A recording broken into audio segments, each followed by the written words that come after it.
They tell me that good things come in small packages, so let's see if it's true.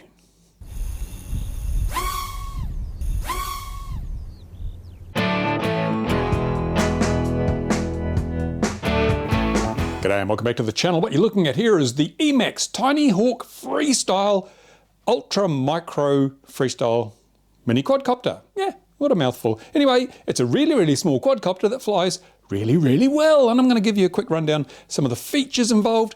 It is a Freestyle mini micro quad. It weighs next to nothing. I'll show you in a moment how much it weighs, but let's have a quick tour around first. It has got some 7,000 kV motors. Now, they're not the most powerful motors in the class, but they do seem to perform perfectly adequately for this little frame. The frame itself is made from 2mm carbon, and it's as you can see, it's painted white. That's kind of nice. I like the fact that it's painted white for several reasons. It's different, and also if you lose this in the leaf litter, it's much easier to find. If it's white, black stuff just disappears. It just blends in, and something this small, you could lose it really easily. Now, it has a 5.8 gigahertz FPV transmitter, video transmitter, supposedly switchable 25-200. I haven't tried it on 200 yet, but I will, and I'll report what happens.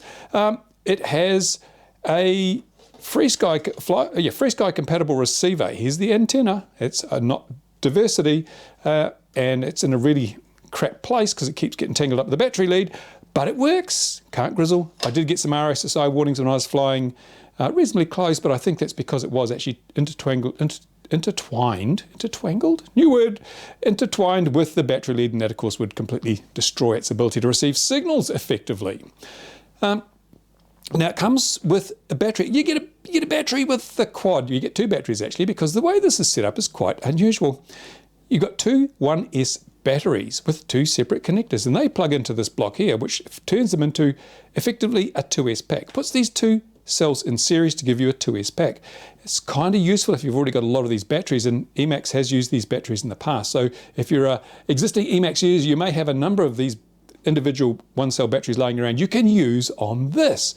The other benefit, which I kind of like with doing this method, I've done it with other things, is if you get a bad cell, if you get a bad battery, well, you haven't lost an entire pack because you just throw the bad one out, put one new one back in. And if you've got a whole lot of these batteries and some are getting tired, you can match them up. So you get the good ones together and then the not so good ones together. So it gives you a bit of flexibility. It is a bit heavier because you've got two lots of wires instead of one, although you don't have a balance lead because you don't need it.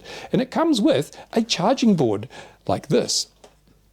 You can charge up to 6 of those 1S batteries, which is effectively 3 packs at once through this USB connection. But USB, these are 450 milliamp batteries, and USB generally only gives you about 2 amps maximum, so it's going to take a long time if you try and charge 6 at once. But hey, you don't have to use this, but it does come with this, so you can whack this into your power bank or the USB adapter in your vehicle and charge the batteries out in the field. That's nice, kind of good, great. It also comes with a spare set of props. Everyone loves spare props, and that's pretty. These props, however, look pretty tough, and I think they're polycarb, so I don't know you're going to break those. And because this is so light, not a lot of stress, even when you have a crash on those propellers. Right, up the front end here, this is the worst, no, I won't say worst, it is the least impressive part of this whole setup. That's the camera. It is a CMOS camera, but it's not a modern CMOS, it's an old CMOS. Boo. That's right, it's one of those ones that if you have a really bright cloud cover, the ground looks black. It's not the best. It is the weakest point of this whole quad. Now, if you're flying on a sunny day like I was today, it's acceptable. It's acceptable. It's not fantastic, but you can fly and have a lot of fun with it. However, if you want to make this into, turn it from a pretty good quad into a fantastic quad, you'd replace this with something like a RunCam Nano, which would just make it so much better. You could fly it in all lighting conditions and have as much fun as when the sun's perfectly sunny. Now, underneath here, there's the EMax all-in-one board, which has got integrated flight controller, receiver, just about everything except the video transmitter, because that's on a little daughter board, which you can't even see, probably see in the little daughter board. So it is a high level of integration, which means it should be reliable. You're not going to have wires to break and things. So from that perspective, it is a nicely engineered, nicely designed, nicely constructed little mini quad. But how does it fly? How does it fly? That's going to be the real question. So, well, come with me and we'll have a flight.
So after that flight, we've learned one thing, I hope you learned that, is that this camera, as I said, not the best feature of the quad.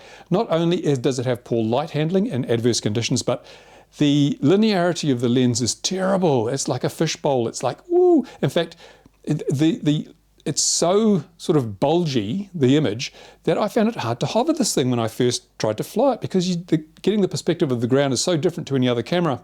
It's more experience, makes it easier, but I still think that this needs to be, the lens is bad and the sensor's bad compared to what we would expect from a modern piece of technology. So EMax, if you're listening, it'd be great if you could put something a little better in here. Maybe call it the LittleHawk Freestyle Deluxe or Elite, and put a Runcam Nano in there and just make it, as I say, from a really good little micro quad into a fantastic micro quad. That's what I'd do if I was you, but I'm not you, so I don't know whether you will.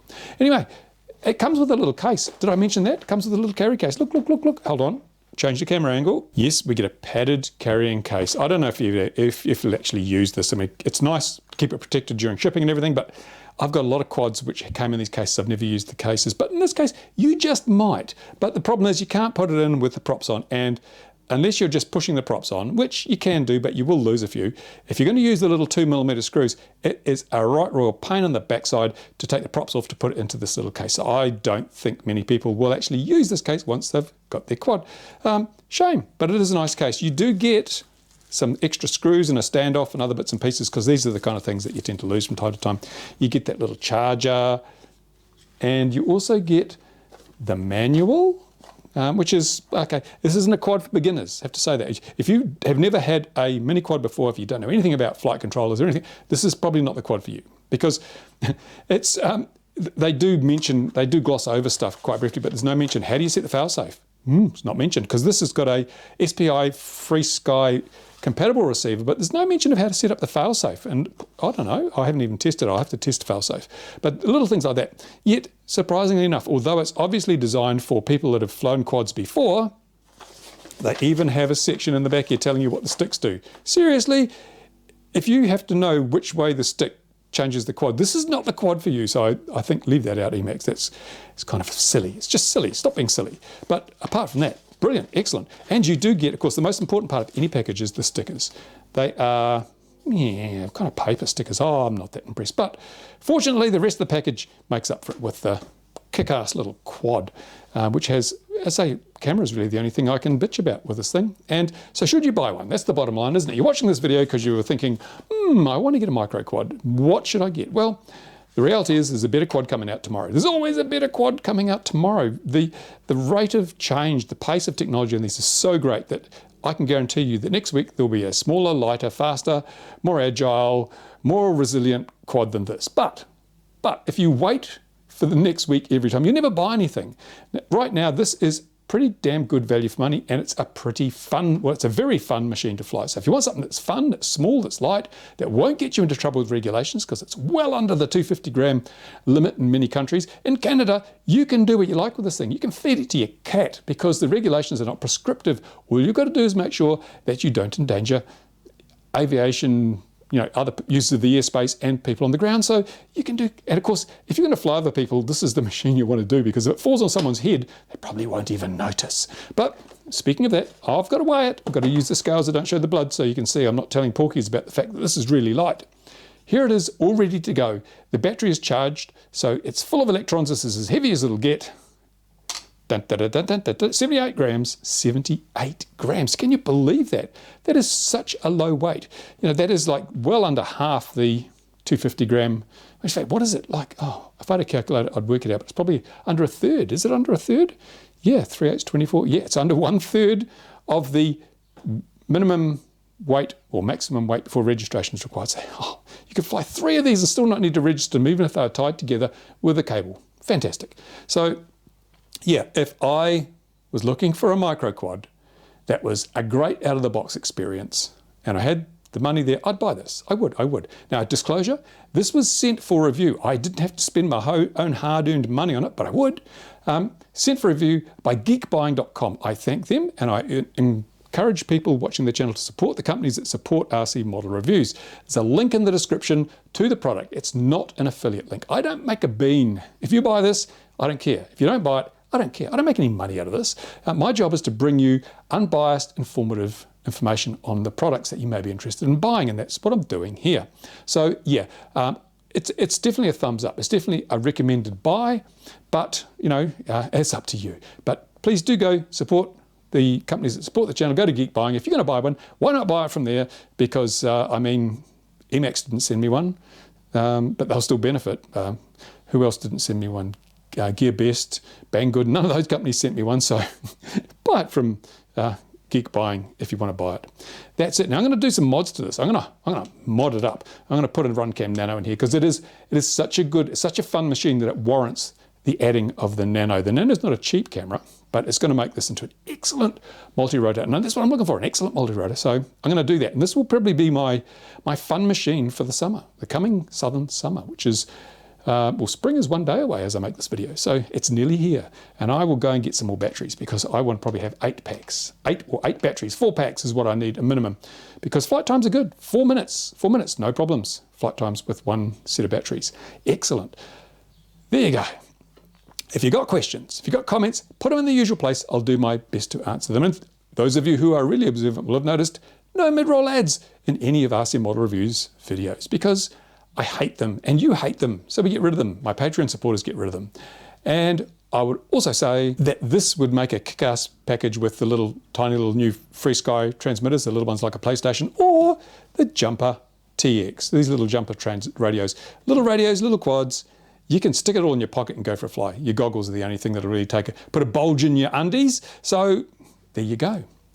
If you like the video, give it a thumbs up. If you don't, give it a thumbs down. But please tell me, I would like to lift my game if possible.